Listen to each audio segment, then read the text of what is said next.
Hello everyone, my self Deepak Kumar. तो स्वागत है आप सभी का हमारे यूट्यूब चैनल दीपक एडू सेंटर पे। तो आइए आज हम समझते हैं क्लास 10th के पॉलिनोमियल का lecture number 3।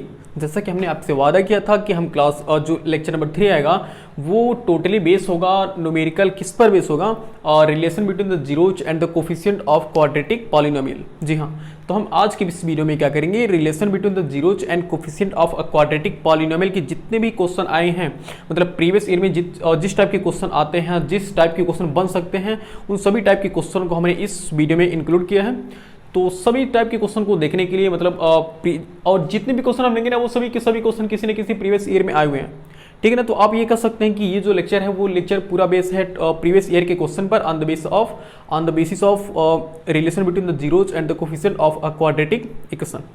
So let start the video. So पहला क्वेश्चन हमारे पास ये है, कह रहे कि obtain the zeros and a quadratic polynomial √3x² - 8x + 4 √3 and verify the relation between its zeros and coefficient.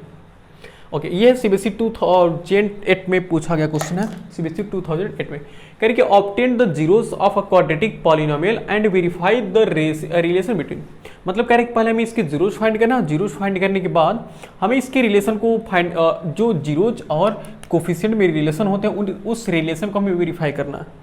Okay, तो सबसे पहले क्या करेंगे, सबसे पहले आपको याद हो तो हमने कहा था कि इसको मान लेते हैं ना, ऐसे मान लेते हैं कि let of P X equal है √3 टाइम्स ऑफ x² - 8x + 4 √3। ये हमारे पास इक्वेशन है।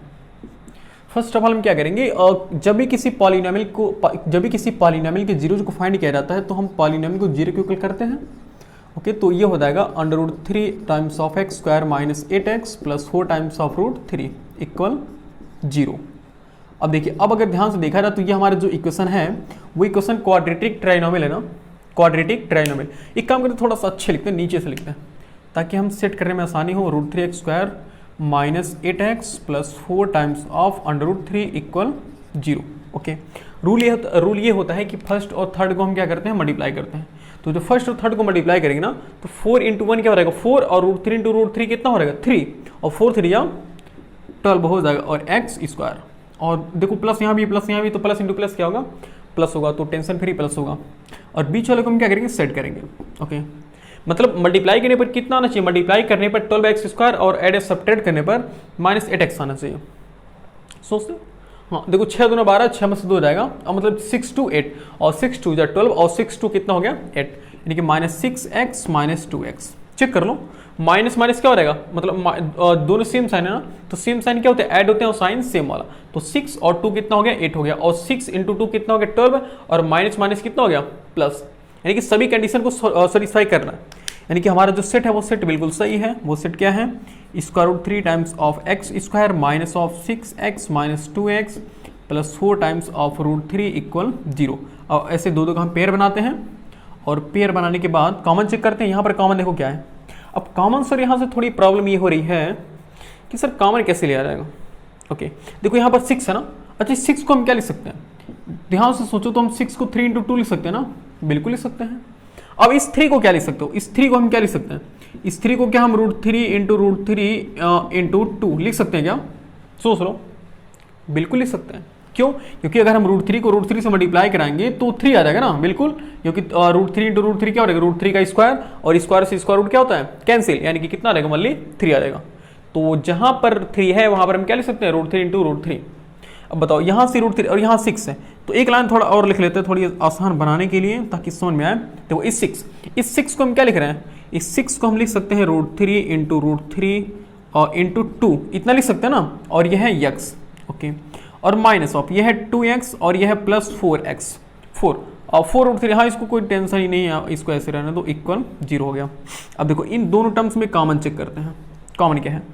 पहले टर्म्स में देखो कॉमन है √3 और x, कॉमन है कि नहीं है, बिल्कुल। देखो √3 यहाँ भी है, √3 यहाँ भी है, x यहाँ पर भी है, x यहाँ पर भी है, तो यहाँ से √3x कॉमन करेंगे तो बचेगा x माइनस, और √3 हमने कॉमन कर लिया, x भी कॉमन कर लिया, तो बचेगा 2 √3, वाली 2 √3 बचेगा ना, देख लो, और माइनस, यहाँ से माइनस कॉमन कर लो, तो माइनस कॉमन करेंगे, और देखो 2 यहाँ भी है, 2 यहाँ भी है ना, तो 2 कॉमन कर लो, बचेगा क्या x - 2 √3, सही है, इक्वल 0।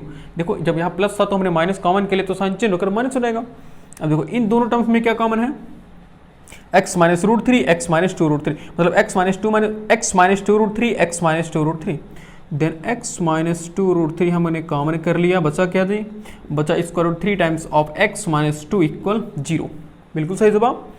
अब समझते हैं आगे। हाँ, इसको कहीं कोपचे में नोट कर लेना। कोपचे का मतलब है कि आगे पीछे, कॉपी के आगे पीछे, ऊपर नीचे कहीं नोट कर लेना, लेकिन नोट जरूर करना इसे, क्योंकि ये जरूरत पड़ती है बार बार कि हम इसको कैसा लिख सकते हैं। अगर हमें किसी भी इंटीजर को स्क्वायर रूट के अंदर लिखने की जरूरत पड़ती है तो उसको हम 2 बार स्क्वायर रूट के अंदर लिख सकते हैं। ये है इंपॉर्टेंट टिप्स, छोटे छोटे टिप्स होते हैं जो कि कभी कभी बड़े बड़े काम कर देते हैं। देखो उसके बाद यहाँ देखो, अब 2 टर्म्स का मल्टीप्लीकेशन 0, यानी कि या तो पहला टर्म 0 होगा या तो दूसरा, यानी कि if x minus two root three equal 0 करेंगे देन x इक्वल हो जाएगा 2 अंडर रूट थ्री।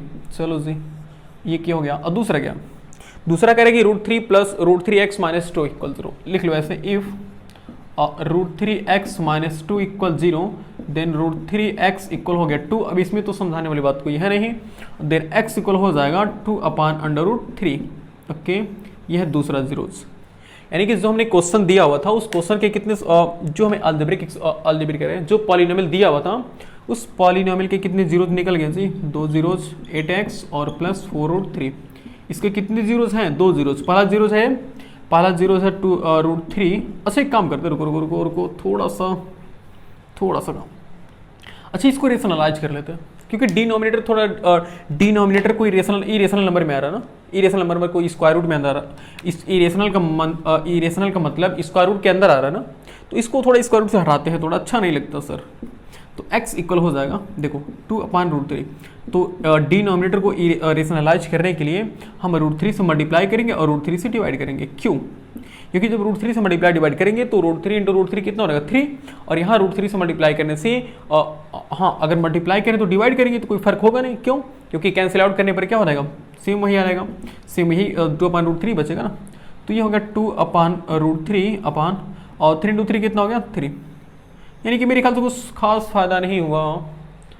तो चलो, हालांकि एक तरह से रेशनलाइज तो हो गया, चलो कोई बात नहीं।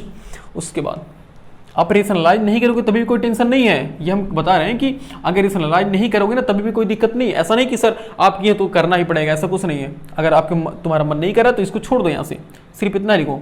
और उस हालांकि मेरा भी मन नहीं कर रहा है, छोड़ ही दो, क्योंकि तुम लोग कन्फ्यूज हो जाओगे।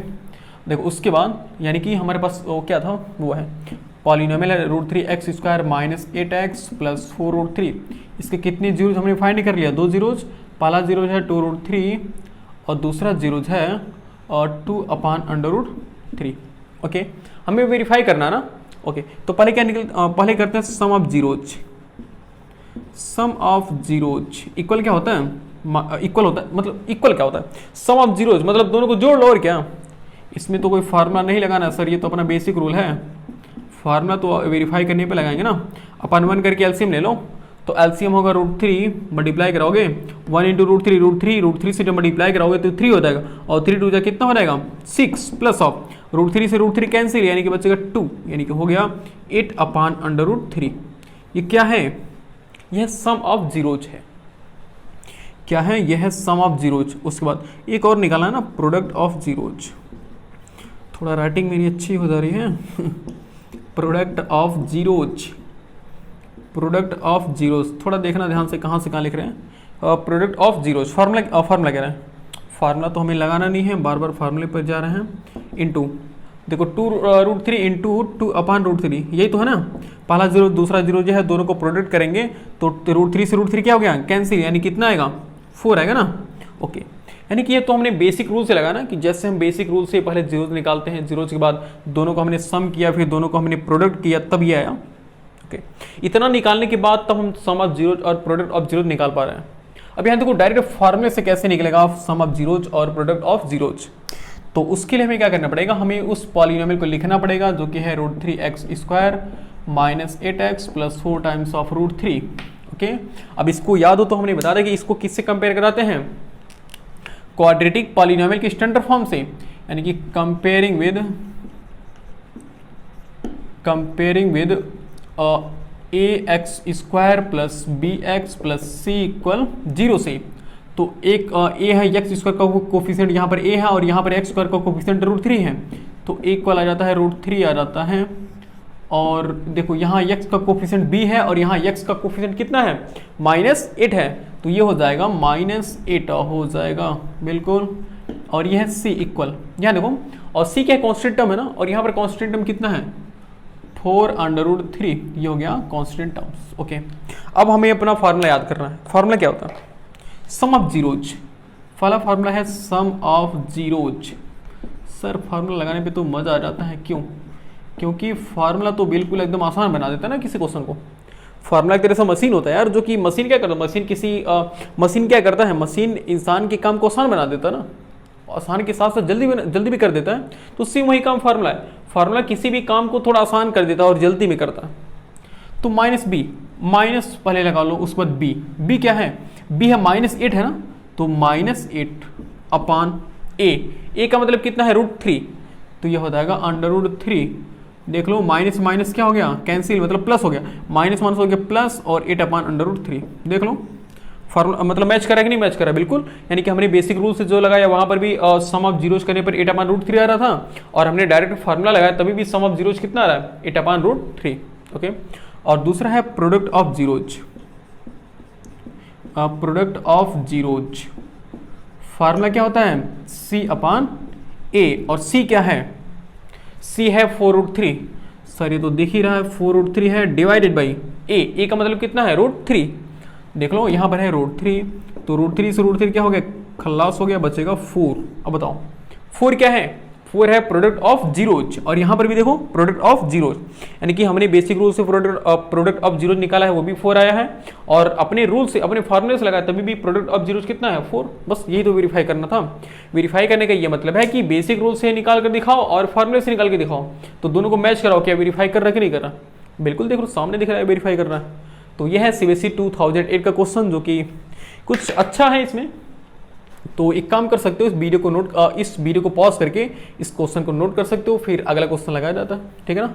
तो वीडियो को पॉज करके नोट कर लो, फिर अगला क्वेश्चन लगाते हैं।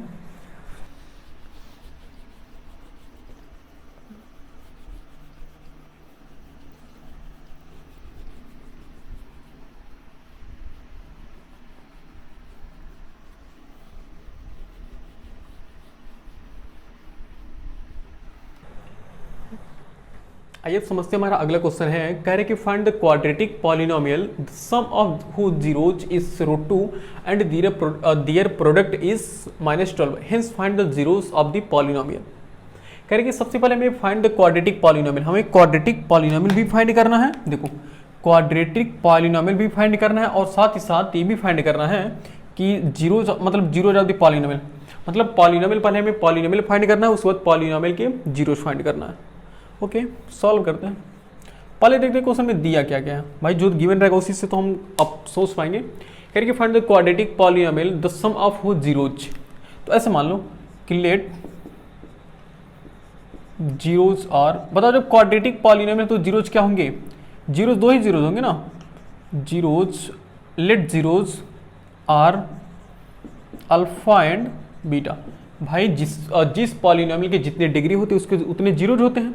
तो क्वाड्रेटिक की डिग्री कितनी 2, इसलिए उसके कितने जीरोज, 2 जीरोज। हमने पहला अल्फा मान लिया, दूसरा बीटा मान लिया। अब देखो कह रहे कि the sum of whose zeros is √2, मतलब अल्फा प्लस बीटा कितना दिया हुआ है √2। देखो सम ऑफ जीरोज कितना दिया हुआ है √2, और कह रहे कि and their product is, product का मतलब क्या, अल्फा इंटू बीटा कितना दिया हुआ है -12 दिया हुआ है। ओके, -12 दिया हुआ है। कह रहे कि हिंस कह रहे कि find the quadratic polynomial, quadratic polynomial find करना है। ओके, अभी हमने पढ़ा है कि क्वाड्रेटिक पॉलिनोमियल का हमने एक फार्मूला पढ़ा था, जब जीरोज का सम दिया रहे और प्रोडक्ट दिया रहे, क्वाड्रेटिक पॉलिनोमियल। समझते हैं क्या होता है क्वाड्रेटिक पॉलिनोमियल का फार्मूला, क्या होता है x² minus of alpha plus beta into x plus of alpha into beta, ये होता है। हमने तो यही फार्मूला पढ़ा ना कि इसके पहले जो हम फार्मूला पढ़ रहे थे इसके दूसरे लेक्चर में, तो हमने यही पढ़ा x² minus alpha plus beta into x plus alpha into beta. Value put करके आंसर निकाल लेते हैं। ये हो जाएगा x² minus of alpha plus beta. देखो अल्फा प्लस बीटा कितना दिया हुआ है √2, दिया हो जाएगा √2 times of x plus of alpha into beta, देखो अल्फा इंटू बीटा कितना दियो -12, तो ये हो जाएगा -12 ओके। ये हो जाएगा एक्स स्क्वायर माइनस √2x और -12, बात सही है, देख लो प्लस माइनस माइनस, ये हो गया हमारा क्या क्वाड्रेटिक पॉलिनोमियल। तो ये क्वाड्रेटिक पॉलिनोमियल निकल गया ना, तो जिसके जीरोज का सम कितना कर रहा था √2 कह रहा था, और जिसके जीरोज का प्रोडक्ट कितना कर रहा था -12 कह रहा था, ओके। और अब हमें क्या निकालना है, हमें कह रहा है कि इसके जीरोज फाइंड करना है। अब जीरोज फाइंड कैसे करेंगे, जीरोज फाइंड करने के लिए तो हमारे पास वही है मिडिल टर्म स्प्लिट वाला रूल, तो इसको लिख लो एक्स स्क्वायर माइनस √2x और -12 इक्वल 0 कर लो, हाँ तभी निकलेगा। तो भाई इक्वल जीरो करेंगे तभी तो हमें जीरो निकलेगा ना अच्छे से, ओके। अब कैसे सॉल्व किया जाएगा, देखो रूल क्या कहता है, रूल कहता है कि पहले और तीसरे को मल्टीप्लाई कराओ, तो 12 × x -12x² हो जाएगा, और इस बीच वाले को हमें सेट करना है, ओके। सोचो मल्टीप्लाई करने पर 12 आना चाहिए और सब्ट्रैक्ट करने पर कितना आना चाहिए, ऐड या सब्ट्रैक्ट करने पर आना चाहिए √2 आना चाहिए। सोच लो क्या होना चाहिए, 2 3 या 6, मेरे ख्याल से ये होना चाहिए, देखो 3√2 और 3√2 और क्या होना चाहिए 3√2। अच्छा बताओ इसको, अभी देखो समझाते कैसे हमने सोचा है, 3√2 माइनस 2√2 होना चाहिए, देखो। और 3√2 में से अगर हम 2√2 माइनस करें तो एक ही √2 आएगा, और 3 2 जा 6 और √2 × √2 क्या होगा √2 × √2 2 हो जाएगा ना, तो 2 2 जा 4 4 3 या 12 आ जाएगा। समझ में आ रहा है जी, देख लो। बट इन दोनों को मल्टीप्लाई कराओ, तो 3 √2 को मल्टीप्लाई कराओगे 2 √2 से, तो 3 दूना 6 और √2 क्या होगा 2 और 6 दूना 12, देखो ऊपर वाला आ जाएगा, और दोनों में x लगा दो, ये हो गया सेट हो गया। अब हमने कैसे सोचा सर, इतना तो कॉम्प्लिकेटेड है, कैसे सोचे हो सर। अच्छा एक बात बताओ, जब देखो इसको हटा दो, जब यहाँ पर √2 है तो कंफर्म है कि दोनों टर्म्स में √2 आएगा कि नहीं आएगा, कंफर्म है। क्यों नहीं आएगा √2, क्योंकि भाई √2 में से √2 सब्ट्रैक्ट करोगे तो √2 ही आएगा ना। जैसे कि अगर हमें कोई कहे कि 4x कब आएगा, तो जाहिर सी बात है कि 4x अगर आएगा तो दोनों टर्म्स में x तो आना जरूर कंफर्म है। अगर दोनों टर्म्स में x नहीं आएगा तो भाई कैसे सेपरेट करने पर 4x आएगा, मतलब x आएगा तो यहाँ पर दोनों टर्म्स में x होना चाहिए। तो उसी तरीके से यहाँ पर √2 है इसका, और सब्ट्रैक्ट करने पर या ऐड करने पर आएगा, इसका मतलब कि हमें दोनों टर्म्स में √2 चाहिए, कंफर्म है। अब देखो, अब जैसे √2 को √2 से मल्टीप्लाई करोगे तो कितना होता है, ये तो 2 हो गया, पहले से बन गया ना। √2 को हम √2 से मल्टीप्लाई करेंगे तो 2 तो पहले से बन गया। अब बताओ, अब 12 लाने के लिए कितने की कमी पड़ रही है, 12 लाने के लिए 6 की कमी पड़ रही है ना। अब 6 को सेट करो ऐसा, अब 6 को ऐसा सेट करो कि मल्टीप्लाई करने पर 6 आ जाए, तो 3 2 जा 6, और यहाँ पर देखो इसके सामने क्या है 1 छिपा हुआ है ना, यहाँ पर 1 छिपा हुआ होता है, तो ऐसा सेट करो, इस 6 को ऐसा सेट करो कि मल्टीप्लाई करने पर 6 आ जाए और ऐड या सब्ट्रैक्ट करने पर 1 आ जाए, तो 3 2 जा 6, यानी कि देखो 3 2 जा 6, 3 2 जा 6, चेक कर लो, 3 2 जा 6 हो गया, और √2 क्या हो गया 2 हो गया, यानी कि 6 × 2 कितना हो गया 12 हो गया। अब सही है ना। अब x² कैसे आएगा, दोनों में x लगा दो, देखो दोनों में x लगा दो, x² आ जाएगा। और अब यहाँ पर माइनस ही है ना, इसको हट बता दो, माइनस ही है। माइनस कब आएगा, जब बड़े वाले का साइन क्या आएगा माइनस रहेगा और इसका प्लस रहेगा, चेक कर लो, देखो सही है। -3√2 में से एक √2 निकलेगा, क्या बचेगा, एक ही √2 बचेगा ना। और मल्टीप्लाई करके देख लो, माइनस प्लस माइनस, और 3 2 जा 6 और √2 × √2 क्या हो गया 2 हो गया, और 6 2 जा 12 हो गया, यानी कि यहाँ पर माइनस रहेगा तो -12 हो गया। समझ पा रहे हो, यानी कि हमेशा याद रखना, जब भी अगर मान लो यहाँ पर √3 होता तो कन्फर्म है कि यहाँ भी √3 आता, यहाँ भी √3 आता, कन्फर्म हो जाता। और जब दोनों जगह √3 आता तो उसके बाद √3 को √3 से मल्टीप्लाई करते तो कितना 3 तो पहले ऐड आता, और जब 3 ऐड आता तो बचा 4, और 4 से 3 निकालो कितना 4 ही तो बचेगा, मतलब 12 में से 3 निकाल दोगे 4 बचेगा, और 4 को हमें सेट करना होता। समझ रहे हो, तो कहने का ये मतलब है कि यहाँ हम चेक करेंगे कि जो है √2 अगर रहेगा तो हम √2 पहले ही दोनों में लिख लेंगे, उसी से सोचेंगे, ठीक है ना। तो यानी कि समझ गए हो गया अच्छे से, अगर नहीं समझो तो कमेंट में लिखना जरूर यार, हम दूसरी बार अगला जो क्वेश्चन लाएंगे ना उसमें एक क्वेश्चन जरूर इस टाइप का हम ला देंगे। देखो x इस वैसे भी अगर नहीं समझ आएगा तो हमारे व्हाट्सअप नंबर पे शेयर कर सकते हो, उसको हम अच्छे से एकदम सॉल्व करके दिखा देंगे। तो x² -3 √2 times of x plus 2 √2x और -12 इक्वल 0, सही है। अब इन दोनों का ऐसे कॉमन पेयर बनाते हैं। अब पेयर बनाने के बाद कॉमन चेक करते हैं क्या कॉमन होगा। देखो कॉमन क्या होगा, बात तो सही है सर, कॉमन क्या होगा। ओके यहाँ देखो, यहाँ हम कॉमन करें तो x सिर्फ कॉमन होगा ना, सोच लो x कॉमन होगा, बचेगा क्या x माइनस 3√2 बचेगा। ओके, और प्लस, अब देखो, अब यहाँ देखो, यहाँ 2√2 है और लास्ट में भी देखो, यहाँ भी हमें 2√2 लाना है। अब यहाँ भी देखो 2√2 लास्ट में भी आएगा, तभी तो दोनों का हम ऐसे दो का पेयर बनाते हैं, फिर कॉमन चेक करते हैं। तो जब दोनों में यही तो कॉमन होता है ना, ये वाला टर्म्स, तो ये वाला टर्म्स कैसे आएगा, उसी को सेट किया जाएगा। तो ये 12 आ रहा है। अच्छा, 12 को हम क्या क्या लिख सकते हैं? 12 को हम लिख सकते हैं 3×4 लिख सकते हैं क्या? बोलो, 3×4 लिख सकते हैं ना? बिल्कुल लिख सकते हैं सर। 3 चौके 12 हो गया। और उसके बाद अब इसको देखो 3 और ऐसा लिखने के बाद इस 4 को क्या लिख सकते हो? 4 को हम 2×2 लिख सकते हैं क्या? बिल्कुल लिख सकते हैं। अभी देख लो, 3 दूना 6, 6 दूना 12। अब 3×2×2, अब इस 2 को क्या लिख सकते हो? 2 को हम √2 लिख सकते हैं क्या? बिल्कुल लिख सकते हैं। इसके पहले हमने बताया था, जिसको मैंने कहा था कॉपी में नोट कर लो, वही था ना कि किसी भी इंटीजर को हम उसके 2 बार उसको स्क्वायर रूट में रख करके मल्टीप्लाई कर सकते हैं। यानी कि किसी भी इंटीजर नंबर को हम स्क्वायर रूट के अंदर बंद करके 2 बार मल्टीप्लाई कर सकते हैं, तो वो उसी के इक्वल होगा। देख लो, और √2 का स्क्वायर से स्क्वायर रूट कैंसिल, बचेगा 2, और 2 2 4 3 या 12 है। यानी कि हम इस 12 को ऐसा लिखेंगे, देखो 3, पहले इसको लिख लो, पहले एक लाइन इसको लिख लो, 2√2x माइनस ऑफ, इस 12 को ये लिखो 3×2 ओके, इक्वल 0। ये नोट कर लेना कहीं बगल में, ये वाला 12 को। ओके, ऐसा हमने लिख लिया। अब देखो, अब कॉमन साफ साफ दिखेगा, ऐसे नहीं दिख रहा था, अब दिखेगा कॉमन। यहाँ तो हमने पहले ही कॉमन कर लिया, यहाँ तो कुछ कॉमन करने की ज़रूरत नहीं है। और प्लस ऑफ, यहाँ देखो 2√2 है, यहाँ भी देखो 2 है, √2 है, कॉमन दिख रहा है ना? ओके, कॉमन कर ही लेते हैं सर। 2√2 हो गया, x हो गया, x नहीं कॉमन करेंगे ना, बिल्कुल नहीं, भूल कर भी x कॉमन नहीं करेंगे। क्यों? क्योंकि x इसमें है लेकिन इसमें तो नहीं है, तो इसलिए यहाँ पर ये बचेगा, x बचेगा माइनस ऑफ 2√2 कॉमन हो गया, बचेगा 3√2 बचेगा, इक्वल हो गया 0। अब इन दोनों में कॉमन चेक कर लो सर, क्या होगा कॉमन? कॉमन देखो साफ साफ दिख रहा है, x माइनस 3√2, तो जाहिर सी बात है x माइनस 3√2 ही कॉमन होगा, बचेगा क्या? x प्लस 2√2 ही तो बचेगा, सही है। अब फिर वही कंडीशन आ गई कि 2 टर्म्स का मल्टीप्लिकेशन 0, तो 2 टर्म्स का मल्टीप्लिकेशन 0 कब होता है? या तो ये 0 हो या तो वो 0 हो। तो इफ लिखेंगे, if x minus 3√2 equal 0, then x equal 3√2। एक हो गया ये जीरोज, और यहाँ करेंगे if x plus 2√2 equal 0, then x equal minus of 2√2। Okay, बात सही है। यानी कि इस देखो, find the zeros of the polynomial, तो पॉलिनोमियल का हमने 2 जीरोज फाइंड कर लिए ना।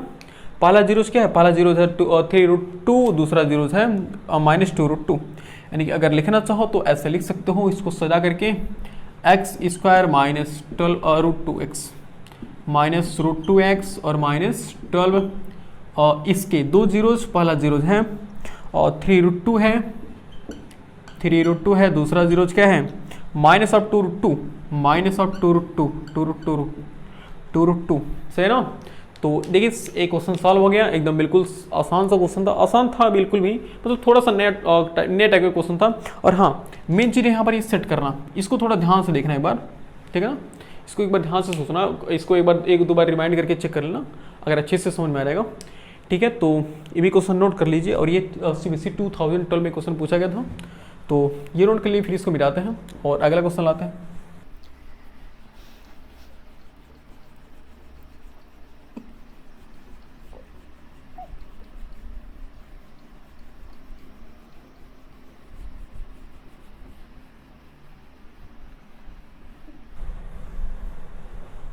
चलिए समझते हैं, हमारा आज का अगला क्वेश्चन ये कह रहा है कि अगला क्वेश्चन यानी कि लास्ट क्वेश्चन होगा, क्योंकि यार देखो टाइम कुछ ज़्यादा हो गया हो, वैसे भी 3 क्वेश्चन में टाइम ज़्यादा हो गया, मतलब आधे घंटे से ऊपर हो गया, और आप लोग कहते भी हो कि सर वीडियो थोड़ा छोटा बनाइए, क्योंकि बड़ा हो जाता है तो देखने में बोरिंग होती है। तो हाँ, ऐसा होता है कि बोरिंग होती है, लेकिन हाँ याद रखना यार कि पढ़ना है तो भाई मेहनत तो करना पड़ेगा, तब पकना, वही कहावत है ना कि पकना है तो तपना पड़ेगा ही, ठीक? तो मेहनत से चूको मत, जितना मेहनत करोगे उतना फ़ायदा करेगा, यही मतलब आज नहीं करेगा तो कल तो करेगा ही, कन्फर्म है यार। मतलब अगर ये तुम्हारी मेहनत डाउन नहीं जाएगी, मतलब तुम्हारी मेहनत बर्बाद नहीं जाएगी, आज मेहनत करो तो उसका फ़ायदा आज नहीं तो कल नहीं तो परसों मिलने वाला ही है, कन्फर्म। मतलब मेहनत का फल मिलेगा, कन्फर्म है, बस वो डायरेक्टली मिले या तो इनडायरेक्टली मिले, लेकिन मिलेगा कन्फर्म। तो समझते हैं कह रहे if alpha and beta are the zeros of the quadratic polynomial f x equal x square minus 4x plus 3, find the value of alpha के power 4 into beta square plus alpha square into beta के power 4। Okay, solve करते हैं, देखते हैं हम क्या कर पाते हैं इस क्वेश्चन में। देखो ऐसा क्वेश्चन को ऐसा देखो ना कि एकदम बिल्कुल आसान सा है, और क्वेश्चन को देखने का ये मतलब है क्वेश्चन को किस नज़र से देखा जाता है। मतलब इसको ऐसा देखो ना कि जो एकदम दिया है क्वेश्चन में बस उसी से सोचो कि हम उससे हम क्या फाइंड कर सकते हैं। कह रहे कि if alpha and beta are the zeros of the quadratic polynomial, इसकी बताओ जब हमें एक क्वाड्रेटिक पॉलिनोमियल दिया है और कह रहे हैं कि इसके दो जीरोज हैं अल्फा और बीटा, तो अभी हमने पढ़ा है कि अल्फा और बीटा हैं और क्वाड्रेटिक पॉलिनोमियल दिया रहे तो हम उसमें एक रिलेशन फाइंड कर सकते हैं ना, यानी कि जीरोज और कोफिशिएंट में हम एक रिलेशन फाइंड कर सकते हैं, वहां से हम इसकी कुछ वैल्यू निकालेंगे। तो पहले लिख लो, देखो क्वेश्चन दे रहा है कि x square minus 4x plus 3, इसकी कितने जीरोज कह रहा है, इसकी कितने जीरो, दो जीरोज, पहला कह रहा है अल्फा दूसरा कह रहा है बीटा, इसके दो जीरोज कह रहा है। ओके, तो अब यहां से इसको पहले कंपेयर करा लो, तो comparing with A X square plus B X plus C. Okay, जैसे हम इसको कंपेयर कराएंगे तो हम पाएंगे कि ए इक्वल कितना आएगा, ए इक्वल 1 आएगा ना। बिल्कुल यार, देखो एक्स स्क्वायर का कोफिशिएंट ए है और यहाँ पर एक्स स्क्वायर का कोफिशिएंट कितना है, 1 है, जो कि 1 छिपा होता है। तो यहाँ एक्स इक्वल कितना हो गया 1 एंड बी इक्वल हो गया, देखो एक्स का कोफिशिएंट बी है और यहाँ पर एक्स का कोफिशिएंट कितना है -4, इसलिए बी इक्वल कितना हो गया -4 मतलब समझते हो बी, और यहाँ पर सी है तो सी मतलब कॉन्स्टेंट और यहाँ पर सी कितना है 3, यानी कि सी इक्वल हो गया 3। ये तो सर निकल गया। उसके बाद अब जैसे ही निकला उसके बाद हम क्या करेंगे, उसके बाद हमें एक फार्मूला पता है, वो फार्मूला क्या है, सम ऑफ जीरोज, यानी कि अल्फा प्लस बीटा। देखो दो जीरोज दिए हुए हैं और इन्हीं दोनों जीरोज को हम सम कर रहे हैं, तो सम ऑफ जीरोज का फार्मूला क्या होता है, सम ऑफ जीरोज का फार्मूला होता है -b/a, यानी कि alpha plus beta equal -b minus of -4। बात सही है, देखो माइनस फार्मूले का है और -4 क्या है, b है अपान a का मतलब है 1, यानी कि अगर देखा जाए तो अल्फा प्लस बीटा कितना आ रहा है, अल्फा प्लस बीटा आ रहा है 4, ओनली 4 आ रहा है, समझ पा रहे हो, अपान 1 का तो कोई मतलब नहीं है। ओके, और यहाँ से दूसरा होता है alpha into beta, alpha into beta होता है c/a, मतलब ये भी एक फार्मूला होता है और एक फार्मूला ये होता है, यानी कि सम ऑफ जीरोज होता है -b/a और प्रोडक्ट ऑफ जीरोज होता है c/a। ओके, और अल्फा इंटू बीटा निकालते हैं इक्वल c क्या है, c है 3 और 3/1, अच्छा अपान 1 का मतलब तो कुछ नहीं है, यानी कि अल्फा इंटू बीटा हो गया 3, ओनली 3 हो गया, अल्फा इंटू बीटा कितना हो गया 3 हो गया।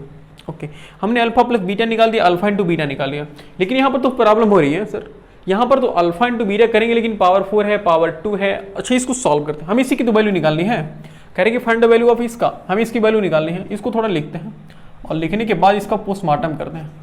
पोस्टमार्टम का मतलब है कि चीर फाड़ करेंगे इसका, कि आगे पीछे कुछ करेंगे, तोड़ेंगे, काटेंगे, पीटेंगे, जो देखते हैं सेट हो जाएगा तो अच्छी बात है। अच्छा देखो इस दोनों में कॉमन क्या दिख रहा है, कॉमन चेक कर सकते हो ना, बिल्कुल सर। देखो x अल्फा की पावर 4 है, अल्फा के पावर 2 है, तो अल्फा के पावर 2 क्या होगा, कॉमन होगा।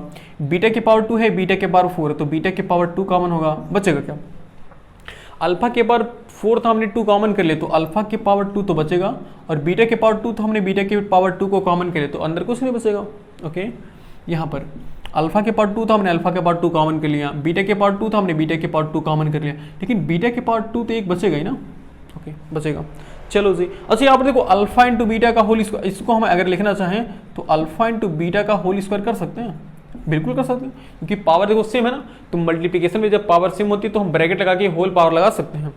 लेकिन यहाँ थोड़ी सी प्रॉब्लम हो रही है सर, अगर ये किसी तरीके से अल्फा प्लस बीटा हो जाता तो कम बन जाता, तुरंत हम वहाँ पर भी 4 पुट कर देते, लेकिन यहाँ पर 4 नहीं पुट कर सकते, क्यों, क्योंकि यहाँ देखो alpha square plus beta square दिया, इसको हमको चेंज करते हैं, और चेंज करने के ये मतलब है, हमने क्लास 9 में पढ़ा होगा कि a square plus B square plus 2ab किसका फार्मूला होता है, ये फार्मूला होता है a प्लस बी के होल स्क्वायर का, बिल्कुल सही है। हमें ये देखो ये किस फॉर्म में है, ये है a square plus B square के फॉर्म में ना। Okay, a square plus B square equal करो तो इस 2ab को क्या करेंगे, राइट में शिफ्ट कर देंगे ना, तो ये 2ab कहाँ चला जाएगा, a प्लस बी का whole square minus of 2ab। बात सही है क्या, बात बिल्कुल सही है, यानी कि alpha square plus beta square को हम अल्फा प्लस बीटा का whole square minus 2 alpha beta लिख सकते हैं इस फॉर्मूले के अकॉर्डिंग। तो इस फॉर्मूले के अकॉर्डिंग हम लिख सकते हैं क्या, अल्फा प्लस बीटा का होल स्क्वायर, यानी कि इसको बड़ा ब्रैकेट लगा दो तो अच्छी बात होगी सर। अल्फा प्लस बीटा का whole square minus of 2 times of alpha into beta. बिल्कुल अब अच्छा लग रहा है सर। क्यों? क्योंकि देखो alpha into beta, alpha plus beta, alpha into beta. Okay, अब वैल्यू पुट करके हम सबको सॉल्व कर लेंगे। तो alpha into beta, alpha into beta है 3, तो ये हो जाएगा 3 के पावर 2 और ब्रैकेट लगाओ अल्फा प्लस बीटा का होल स्क्वायर, और अल्फा प्लस बीटा यहाँ पर 4, तो ये हो जाएगा 4 का square minus of 2 times of alpha into beta, 2 times of alpha into beta. Alpha into beta कितना है? 3, यानी कि यहाँ पर हो गया 3। ओके जी, ये हो गया 3 3 या 9, ब्रैकेट लगाओ 4 का स्क्वायर 16 माइनस 2 3 या 6, ये हो गया 9 इंटू 16 माइनस 6, यानी कि 16 माइनस 6 बचेगा 10, और 10 9 या 90, यानी कि इसके हमें वैल्यू कितनी निकल गई? 90। देखो कितना मज़ेदार क्वेश्चन था। ओहो, हमने ये तो लिखा नहीं कि किस एग्ज़ाम में आया था, ये शायद CBSE 2007 में आया था, मैंने लिखना भूल गया। CBSE 2007 में ये क्वेश्चन आया था, ठीक है ना। तो ये देखो क्वेश्चन कितना अच्छा था। क्वेश्चन अच्छा ये कहने का ये मतलब था कि यहाँ पर थोड़ा सा अलग सोचना था। यहाँ पर पहले बात तो कॉमन लेना था, और दूसरी बात हमें इसको सेट करना था इस फॉर्म में ऐसे। यहाँ पर चाहो तो ब्रैकेट लगा करके इसके बगल में लिख सकते हो कि ये इसी से आया हुआ है, यानी कि हमने अल्फा स्क्वायर प्लस बीटा के स्क्वायर के प्लेस पर अल्फा प्लस बीटा का whole square minus 2 alpha beta क्यों लिखा है? क्योंकि इस वजह से, क्योंकि हम इस फार्मूले से ये लिख सकते हैं। ठीक है, तो ये भी नोट कर लो। और टाइम कुछ ज़्यादा ही हो गया, मेरी घड़ी में तो रात के 12 बज रहे हैं, और आपके पास पता नहीं आपकी घड़ी में कितना बज रहे होंगे, शायद दिन के बज रहे होंगे, पर मेरी घड़ी में रात के 12, यानी कि रात के 12 बज गए हैं। तो आज की वीडियो को हम यहीं पर बंद करते हैं। और वैसे भी वीडियो थोड़ा लंबा हो गया, हम सोचे थे क्वेश्चन लग जाएगा, लेकिन अगला जो वीडियो आएगा ना उसमें भी हम क्या करेंगे, क्वेश्चन लगा देंगे, उसमें भी 4-5 क्वेश्चन लगा देंगे। उसके बाद इस मतलब relation between the zeros and coefficient of quadratic polynomial का मतलब पूरा टॉपिक खत्म हो जाएगा। उसके बाद हम अगला टॉपिक समझेंगे relation between the zeros and coefficient of a cubic polynomial. जैसे हम यहाँ पर क्वाड्रेटिक पॉलिनोमियल के पढ़ रहे हैं ना, सेम वही काम हम करेंगे क्यूबिक पॉलिनोमियल के लिए, बस थोड़ा सा फॉर्मूला एक अलग आएगा, थोड़े उसके कॉन्सेप्ट थोड़े से अलग होंगे, ठीक है ना। तो इसी के साथ पढ़ाई करते रहें, मिलते हैं अगले वीडियो में, तब तक के लिए जय हिंद।